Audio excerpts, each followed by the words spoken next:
I wanted to have a label maker around the house just for some various projects. One of them being I wanted to label my spices at the top, just the way that I have them stored. It just would make it nice if you could see from the top what they were. So that was the original reason that I purchased this label maker, but I found infinite uses already. So I purchased this as a bundle, and the bundle comes with obviously this label maker, this charging cable, a handy guide that walks you through step by step how to get started. It also has this QR code to take you to an app. So you have all kinds of different design capabilities when it comes to label making. I haven't ventured to that quite yet, but I'm excited to check it out. And then it came with 2 extra rolls of label tape. Also, which is sort of cool, the labels themselves were already in this little pocket here. This is where you actually load it up to do the label making, the printing, and then there's also another one here. So if you're on the go, you can have this guy in storage, and then this is the one that you're actually utilizing. This right here is going to be where not only you open this compartment, but also where you cut the label. So the label will come out here. You simply push up here and it's going to actually cut the label for you, which is really nice. So I'm going to go ahead and turn this on, show you how it works. So it powers on like this. I'm just going to make sure that my labels are lined up okay. So when you want to make sure that they're good to go, you just kind of do that. You close it up and then you can double click on escape and it'll put it to the correct position. So I like that feature. I've already been making a couple labels for my cinnamon here.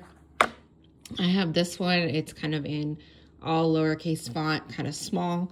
And then this one is a little bit bigger. So you can adjust the font.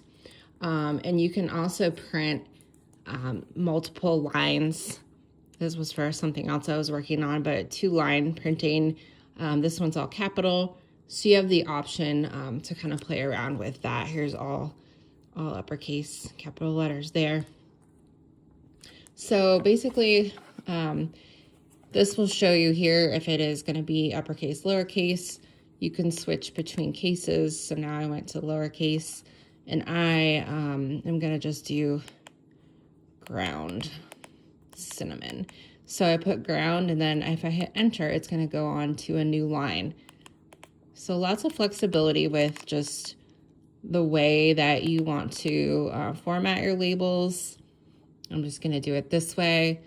And then if you want to change your sizes, it goes from, in this case, it goes up to size 6 because I do have 2 lines. But when it's just a single line, it goes up a little bit larger. So let's just try this and see what happens there. So I'm going to go ahead and click print. And it's going to come out here. And it looks like it did kind of go off center a little bit. That's probably just because of when I was opening and closing this compartment. So actually, let's just go ahead and print again and see what it does for us. That looks better. And then I just do the cutting feature. And then I have my ground cinnamon label. I do like that these labels are kind of perforated down the center in the back, so it makes taking off that label a little bit easier. And then I'm just going to place my label right here, and now I will be able to easily spot the ground cinnamon in my spice drawer.